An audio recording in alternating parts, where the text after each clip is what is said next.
El Ayuntamiento del Carpio y ha sido subvencionado por el Instituto Andaluz de la Juventud. Hoy tenemos 4 ponencias y va a empezar la primera de ellas María Socorro Moreno Alarcón, euroconsejera del SAE, y nos va a explicar el funcionamiento y el servicio de la red EURES, el portal de empleo de la Unión Europea. En primer lugar, buenos días, agradeceros el que estéis aquí y bueno, voy a intentar a ver si conseguimos que a través de la presentación sea lo más rápido posible lo que es la información de forma que consigamos por lo menos sacar algunos minutillos por si queréis preguntar algún tema en relación con la información que vayamos transmitiendo. Como ha dicho Paco, me llamo María del Socorro Moreno Alarcón, es el nombre con el que aparezco identificada como consejera de la red de EURES a través del portal de la Comisión Europea. Realmente consejero, el término consejero es la persona que da consejo, que ayuda a tomar una decisión.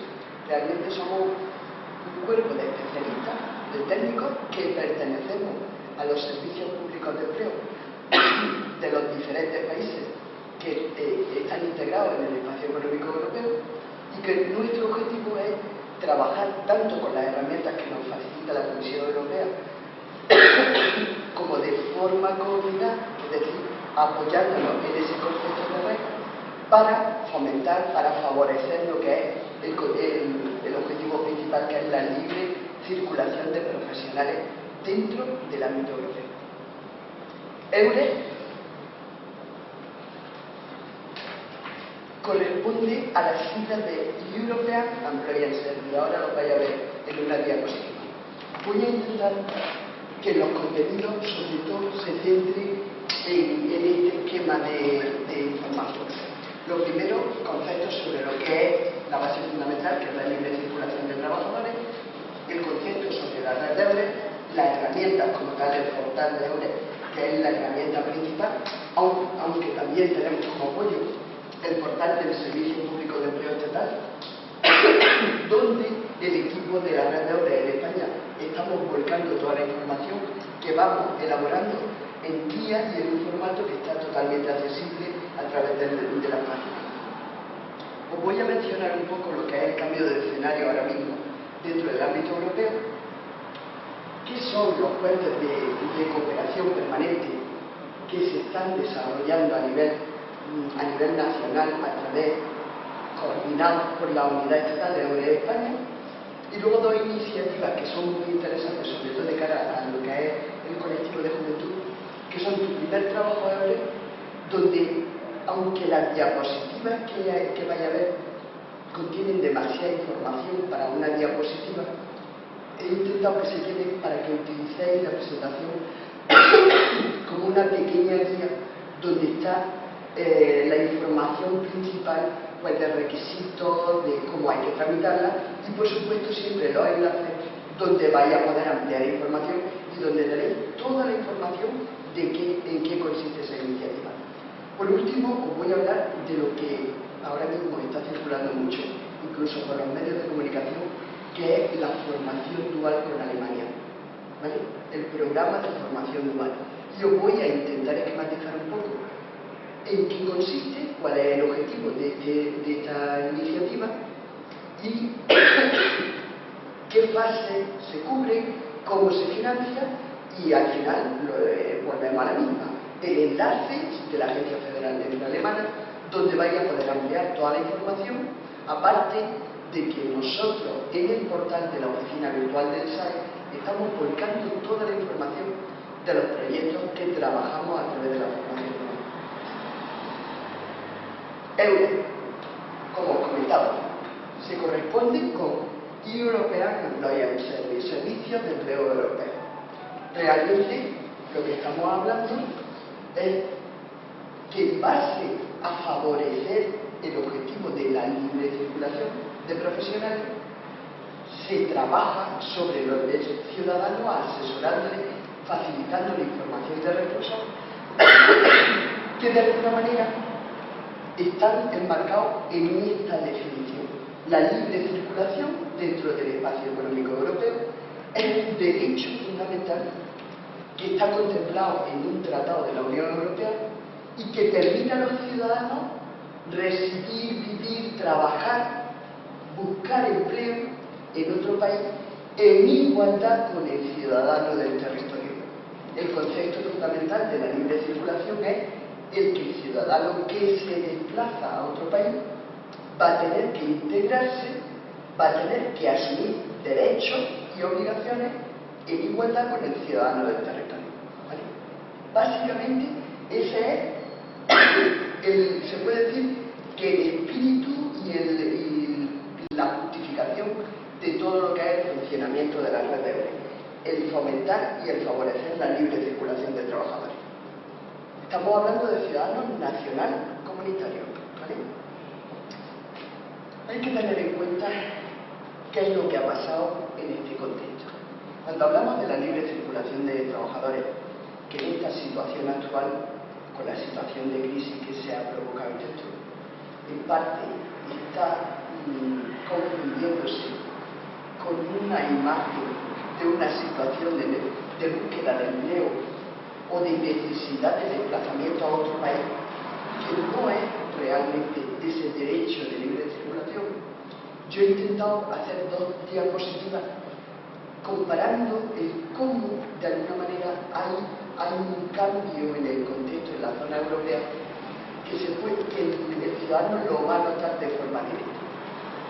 Cuando estamos hablando que los grupos de trabajadores que sigan hasta los años, lo que eran 50, 60, 70, 80, incluso hasta primeros de los 90, porque realmente todo lo que es el contexto actual con el que estamos trabajando, se puede decir que cuando más se incide sobre un cambio en el ámbito europeo es a raíz del Tratado de la Unión Europea, el Tratado de Maastricht, que se firma en el año 92 y entra en vigor a partir del año 93. ¿Por qué es especialmente significativo este tratado? Porque de hecho lo que es la construcción europea está basada en tratados anteriores. Pero ¿por qué realmente este tratado tiene una significación especial? Porque contempla el que hay 4 libertades fundamentales que protege el tratado, que son la libre circulación de capitales, bienes, servicios y la 4ª libertad, que son profesionales. Si os fijáis, capitales, bienes, servicios son la empresa, la actividad empresarial, la inversión, es decir, se protege la economía. ¿Por qué? Pues porque esa actividad empresarial, esa economía, lo que incide es sobre el mercado, generando riqueza, generando actividad económica, pero eso con el objetivo de generar empleo, y ese empleo es el que, de alguna manera, estabiliza la población y, por otro lado, favorece esos derechos de libre circulación de la 4ª libertad, que son los profesionales. Si os fijáis, realmente estamos hablando de un mercado económico donde lo que hay es una movilidad de los interlocutores, de las figuras que aparecen en el mercado, que son las empresas, y la riqueza de ese mercado laboral, que son los profesionales, el personal cualificado que va a desarrollar esas actividades económicas. ¿Qué pasa? Que cuando se está hablando de la inmigración tradicional, se está hablando de que en un momento determinado, hasta la entrada en vigor de ese tratado de la Unión Europea, lo que hablábamos eran de grupos de trabajadores contratados en origen, donde en realidad salían del país, lo primero con un permiso de trabajo que era una autorización previa que tenía que dar el país al que se iban a desplazar. Salían contratados con toda la tramitación, alta en seguridad social, firma de contratos, les buscaban la vivienda donde iban a trabajar y ellos iban autorizados exclusivamente para trabajar en la actividad en la que ese país necesitaba el profesional y por el tiempo que lo necesitaba, y vinculados con un contrato directamente con una empresa.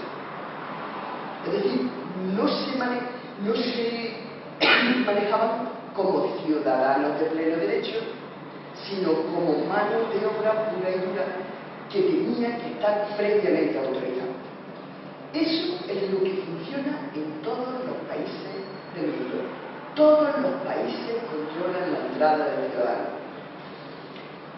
Identifican la orientación de esa entrada, pues dependiendo de que un ciudadano venga para hacer turismo, o para hacer temas de formación, o para investigación, o para contratación profesional. Pero tiene que tener una autorización previa que la va a dar la administración de ese país.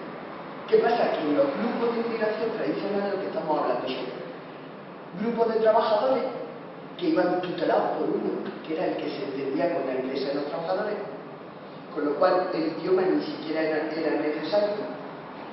Fijaros que en realidad no tenían que hacer trámites, todo salía desde el país. Entonces realmente su único objetivo era ir de la empresa a las viviendas que les preparaban. ¿Qué pasa?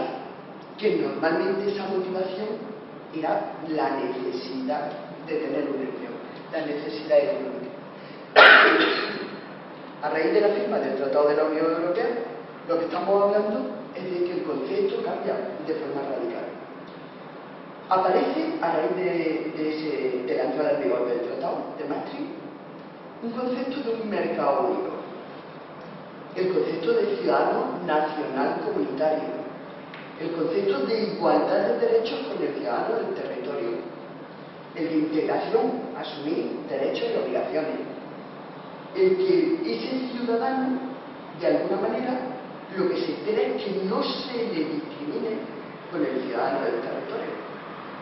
Pero para que una persona no se le discrimine, tiene que poder competir con el profesional que está en el territorio. Ya no va con un contrato, puede irse a buscar empleo. Ese matiz es importante. Fijaros cómo cambia. Cuando iba antes, iba porque estaba autorizado para trabajar y para lo que el país necesitaba. Ahora ya no, ahora un ciudadano puede irse a buscar empleo. Pero claro, ¿cuál es la realidad que se encuentra? La realidad que se encuentra es que si yo voy a buscar empleo a Alemania, tengo que hacer lo que haga el ciudadano alemán. ¿Qué hace el ciudadano alemán? Dirigirse a su servicio de empleo, a la Agencia Federal de Empleo Alemana, con lo cual se está dirigiendo a una administración que se maneja en un idioma oficial allí en el territorio, que es el alemán, tiene que poder tener autonomía en el idioma como para poder hacer trámites ante esa administración.